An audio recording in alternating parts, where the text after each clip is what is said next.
Hello and welcome to another edition of As the Blade Turns.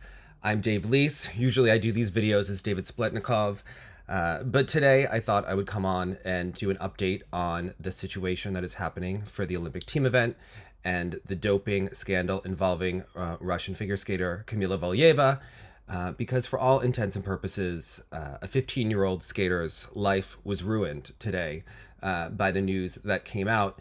And I think it's really important that we have a discussion about it, along with an update and what the implications are. I think it's really important to remember that no matter what all of the details and facts come out, the figure skater is being labeled as a doper, as a cheater on the Olympic scale today in front of the largest audience right after she had two wonderful performances in the Olympic team event. But this is a 15-year-old girl. What 15-year-old girl is going to ask her coach for cardiac glycosides? What is a 15-year-old girl going to know about medication that's going to allow her body to take more oxygen in for the blood? And why would she have that in her system? Why would a 15-year-old? And if a 15-year-old is doing it, one skater, what about the other skaters that she trains with? What are the other things that we've heard over time? And these are really important discussions because even though this skater could go down and not have an Olympic chance that she's worked her entire life for, and perhaps lose an Olympic medal, there are adults involved in the system who will perhaps keep going on and profiting from a system that is exploiting a young girl.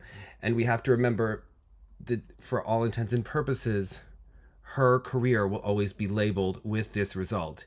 Even if she comes back and the world is crying for her and rooting for her, she will always have lost this chance and be remembered as someone who had a doping violation at the biggest competition of her life. It's important to remember that this actually took place in December. So I'm going to read an ESPN article giving the basic facts, and then we'll go into a larger discussion. The ESPN article says Russian figure skater Kamila Valieva tested positive for a banned drug, according to reports.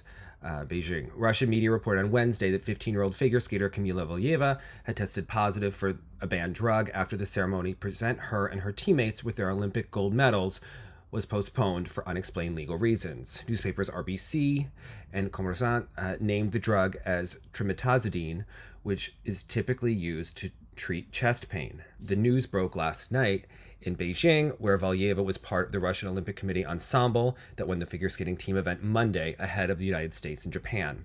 Reuters attempted to reach the ROC chief de mission for comment, but his phone was not answered. The ROC earlier declined to comment on reports that Valieva had returned a positive test. The teenager delivered one of the highlights of the Beijing Games so far when she landed the first quadruple jumps by a woman in Olympic competition. She was one of 4 ROC skaters who did not appear at their practice sessions Wednesday. Figure skating is a prestige sport for Russia, one in which it has an outstanding record at Olympic and World Championships. Any move to penalize Valieva or strip the team of its medals would likely cause a national outcry. Prominent journalist Vasily Konov, deputy general producer at Russian sports channel Match TV, said without citing sources that the sample in question had been taken 2 months ago. The drug, Trimetazidine, does not help an athlete in any way at all. It was found in one single sample in December, a minuscule amount, nothing in her samples before or since, he wrote on social media. First of all, why would you have... Okay, we just have to stop here. This is where people are really gaslighting the public, and they are really... assuming that we are all idiots. And this is something that is very common in the Russian press when they are discussing athletes, especially in propaganda outlets. Now, why would an athlete have Trimetazidine if it didn't help them in any way? If you actually Google Trimetazidine and doping, you will find tons of uses of it for doping and why it is used, and which has to do with oxygen in the blood and a metabolic modulator. So this is helping an athlete have... more respiration, helping them get through the program. Eteri's athletes are known for doing far more run-throughs than the average skater, which is how they are also known to be so consistent, in part. They would like us to believe that they are just stronger, that their training methods are just better. Obviously, they must have better technique, even though that's something that's very debated. It's also assumed that they have been taking other supplements, and there have certainly been a large open secret for a long time with many of the Russian figure skaters, especially as skaters from around the world, especially pair skaters, have gone to Russia to train and seen things. And other Russian figure skaters have gone to other countries like Canada and said things about things that have taken place there. Now, the quote continued saying, "There is no doping in the conventional sense. No, this cardiac drug has no impact on performance. Now leave Kamila in peace." This is a very similar drug to meldonium, which the athletes were taking at the 2014 Olympic Games before it was banned, which Elizaveta Tukdamisheva took in her 2015 season when she won almost all but one competition and competed in an astronomical number of competitions for a figure skater who has to peak as a teenage person and then was injured and recovering for several years later. And it took her several years to then reach another peak of that same level. Former Russian pair skater Tatiana Voloshyzhar, who won 2 gold medals at the 2014 Sochi Olympics, showed solidarity with Valieva on social media, calling for the use of the hashtag #IWillNeverBelieve to send the teenagers support. Yeah, I will never believe either, Tatiana. Her post was liked on Instagram by Valieva herself. Trimetazidine, or TMZ, works by increasing blood flow to the heart and limiting rapid swings in blood pressure. The drug is not approved for use in the United States. It has been on the World Anti-Doping Agency list of prohibited substances since 2014. Dr. Sadia Khan, a cardiologist and assistant professor at Northwestern University Feinberg School of Medicine, said that in theory, such a drug might be used in a healthy person to enhance blood flow above and beyond normal levels. The idea behind it would be potentially, if you enhance blood flow, you can improve someone's ability to exercise longer or exercise more efficiently by allowing the heart to respond supernormally. Cod said in a telephone interview. Seems like they think it has something to do with performance enhancement. But using any medication in a way for which it is not intended could have negative side effects, even if those risks are not known. I think it could be very dangerous, she said. The other caveat is that it is not clear that it offers any performance-enhancing benefit. Now, it might not be a performance-enhancing benefit in traditional sense in competition, but obviously training is a huge part of a sport like figure skating. There's a theoretical benefit. She said there's no strong evidence that it does make a difference. The case is further complicated by the fact that Valieva is only 15. According to WADA's World Anti-Doping Code, athletes who commit doping violations should be publicly named, but that is not required if the person concerned is a minor under the age of 18. Well, it's too late for that now. In that case, according to Rule 14.3.7, any optional public disclosure shall be proportionate to the facts and circumstances of the case. Earlier on Wednesday, the International Olympic Committee said a need for legal consultation had forced the postponement of the medal ceremony for the figure skating team event won by the Russians. You can bet your bottom dollar we are doing everything that this situation can be resolved as soon as possible. I cannot give you any more details, but we do our utmost, IOC spokesperson Mark Adams said. The IOC, International Skating Union, and the international agency in charge of the drugs testing during the Games all declined to comment on media reports that the delay was caused by a positive drug test.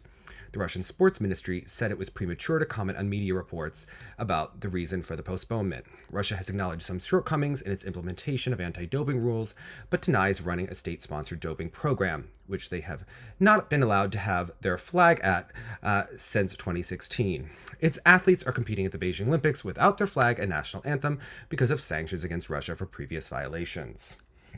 So here is what we know so far. It is believed that the test was approximately on December 21st. Now, her B sample has to be tested with the athlete present. Now, this is where shenanigans have historically taken place in the past or are believed to have taken past. Some of you may remember ice dancer Marina Klimova tested positive for a drug back in 1991, only for her B sample to then come back clean, which when you give a sample, the A and B are given at the same time. Why would half of your urine have a drug in it and not the other half? There are trace amounts of substances that can be given. Oftentimes, it is believed that in doping, if you read Rodchenkov's book, drugs are given so many months out of a competition in order to allow someone to have a performance or training benefit, but still potentially test clean at the competition. So it's down to a science. it also becomes extremely political.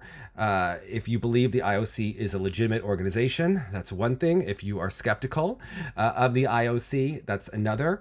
You can come to a point where this is now going to be between the United States Olympic Committee, who is the winner of the silver, potentially, and the Russian Olympic Committee, the winner of the gold.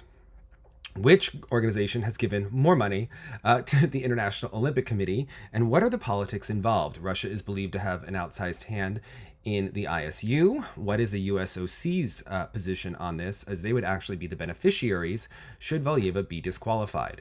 One of the things at hand is, would just Kamila Valieva's scores be disqualified and removed, or would the entire team be?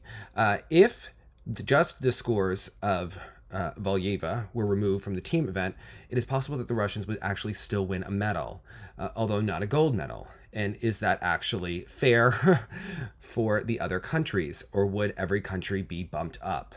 It's certainly of interest. Now remember, people saying, but it was in December that she tested positive. Yeah, if you test positive in December, you wouldn't actually be eligible for the Olympic Games. You cannot test positive for drugs and then compete in the same season. It's why they have out-of-competition testing. It is actually too late for Elizaveta Tuktamisheva to theoretically replace Kamila Valieva because she already competed in the competition. There's also been a lot of aberrant things if you have actually watched the skaters over the years. And this is why I would implore those to look at everything going on and happen in Krasnoyarsk at the competitions in the time leading up to the Olympics. Let's say there's a skater on the Russian team whose Instagram photos showed them eating meal replacements instead of actual food, and there were definitely some suspicious bottles in the background. Said figure skater also appears to be rotating jumps at a level of improvement that is definitely aberrant and likely unusual compared to how they've performed at the rest of the season. Magically performing better than ever in the way that they haven't been able to for the last 2 years, but suddenly right now, I would certainly look at that as being highly suspicious. Not saying that not an incredible athlete. I think all of the figure skaters on the Russian team are amazing. These are decisions that are being made by adults. It's not an even playing field. And certainly one has to really wonder what the athletes know, what do their parents know, who's allowing what, and who's robbing them of their future health benefits. When you look at even girls, Elena Rodionova was very open about the fact that she had hormone problems when she stopped her figure skating career. There are other athletes that have talked about the different prevalence of drugs that are taken, some even hormone blockers such as Lupron, which then Sports.ru loves to pick up, and then they debate whether or not Lupron is actually performance enhancing, whether or not it's actually legal, and certain things like that. Renat Laishev had once said that, of course, the athletes take drugs, but only the legal ones. So these are all really interesting questions. For several years, there has been the debate about whether or not the International Skating Union has to raise the age rule, as though the age is the big problem in the sport. Well, is the age the problem in the sport, or is the doping the big problem in the sport? Is it the doping that's allowing people to delay puberty and allowing these quad jumps from one country, and in particular one primary school, to dominate? Or are we looking at a situation where it's just the fact that these are prepubescent girls? Now, are they just delaying puberty through a lack of food intake and overtraining, resulting in the many, many injuries we've seen this season? Or are drugs also a part of it? That's something that, does the IOC and the IOC really care to look under the hood of figure skating, one of its premier sports that it gets money from, or is that a little bit too dirty and too close to home? You do have to wonder about these questions about whether or not they actually want figure skating to be a clean and legitimate sport, or do they just want it to look like a clean and legitimate sport, which are two very, very different things. If they raise the age limit, what kind of implications would that have if you're looking at athletes then who have all gone through puberty? And would Team Tutberidze still be dominating everything? And would we still be seeing their quad jumps if that were the case, as other countries have certainly not been able to produce anything similar to those results? I would also remember that Anastasia Shabotova 3 years ago talked about Team Tutberidze and doping on her Instagram Live. It is why she is now here representing Ukraine. So there is supposed to be announcements tomorrow forthcoming about whether Valieva should be able to compete in the individual event. My personal opinion is that I think if an athlete tests positive, unfortunately, they should not be able to compete. We have seen athletes like Andrea Radikon, who had tested positive and was still able to compete in a floor exercise final because he had taken a drug like Sudafed. Now, these are all really complicated questions that we are handling here. If someone is 15 years old, they're obviously not taking the drug themselves. This is obviously not a situation where they are asking for it. Obviously, I don't think that the brunt of the punishment should be on Kamila Valieva. Although, because she has been given this performance enhancement, I do not believe that she should be able to compete for the rest of the figure skating season, based on the fact that there is no way that this is an even playing field for the other athletes, and it's extremely unfortunate. I believe that her life and her sports life have both been ruined, unfortunately, and those are damages that should be taken up legally, ethically, morally, with the Russian Olympic Committee, with her coaches, and legal ramifications in that way.